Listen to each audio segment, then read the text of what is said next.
அஸ்ஸலாமு அலைக்கும் வரஹ்மத்துல்லாஹி வபரகாத்துஹு. நம்ம மஹ்ரஜ் கிளாஸ்ல அல் ஜவுஃப்னா என்ன அப்படின்னு சொல்லி ஃபர்ஸ்ட் டைப்பான அல் ஜவுஃப் பார்த்தோம்.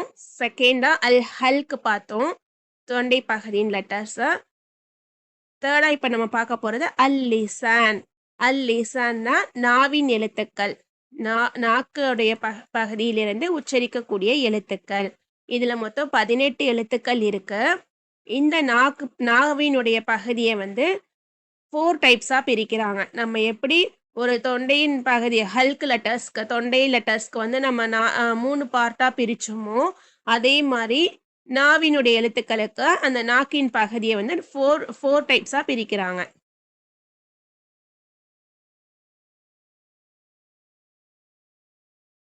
ஃபர்ஸ்ட் டைப் அக்ஸல் லிசான்.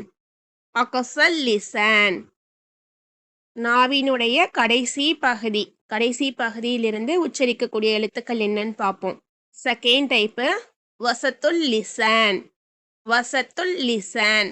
வசத்துல் லிசான் அப்படின்னா நாவினுடைய நடுப்பகுதி, அந்த ஓவல் ஷேப் மாதிரி போட்டிருக்காங்களா, அந்த நாவினுடைய நடுப்பகுதியிலிருந்து உச்சரிக்கக்கூடிய எழுத்துக்கள் என்னென்னு பார்ப்போம். தேர்ட் டைப் வந்து ஹாஃபத்துல் லிசான். ஹாஃபத்துல் லிசான் நாவினுடைய ஓரப்பகுதி, அந்த ப்ளூ கலர்ல கொடுத்துருக்காங்க பாருங்க, அந்த நாவினுடைய ஓரப்பகுதியிலிருந்து உச்சரிக்கக்கூடிய எழுத்துக்கள். தரஃபுல் லிசான் நாவின் நுனி பகுதியிலிருந்து உச்சரிக்கக்கூடிய எழுத்துக்கள். இப்போ நம்ம ஃபர்ஸ்ட் டைப்பான அக்ஸல் லிசான் நாவின் கடைசி பகுதியிலிருந்து உச்சரிக்கக்கூடிய எழுத்துக்கள் எத்தனை, அது என்னென்னு சொல்லி பார்க்க போறோம். நாவின் கடைசி பகுதியிலிருந்து உச்சரிக்கக்கூடிய எழுத்துக்கள் வந்து 2 எழுத்துக்கள். ஒன்று காஃப், இன்னொன்று காஃப். இந்த குண்டு காஃப் இருக்குல்ல, அது வந்து ஹெவி லெட்டர். இன்னொரு காஃப் வந்து லைட் லெட்டர். அப்போ நம்ம ஹெவி லெட்டரை ஃபஸ்ட்டு நம்ம எப்படி உச்சரிப்போம்னு பார்ப்போம். நாக்கினுடைய கடைசி பகுதியிலிருந்து நம்ம அதை வந்து கடைசி நாக்கை நம்ம எப்பவுமே ஹெவி லெட்டரை நம்ம உச்சரிக்கும் போது நம்மளுடைய கடைசி நாக்கை உயர்த்தி உச்சரிப்போம். காஃப் அப்படின்னு டச் பண்ணும் போது ஒரு மென்மையான ஒரு பாகம் இருக்கும், அதுலேருந்து அந்த காஃப் மஹ்ரஜ், அந்த மஹ்ரஜ்லேருந்து தான் காஃபை வந்து நம்ம உச்சரிப்போம். சரிங்களா? இதே லைட் லெட்டர் காஃப் நம்ம எப்படி உச்சரிப்போம்னா,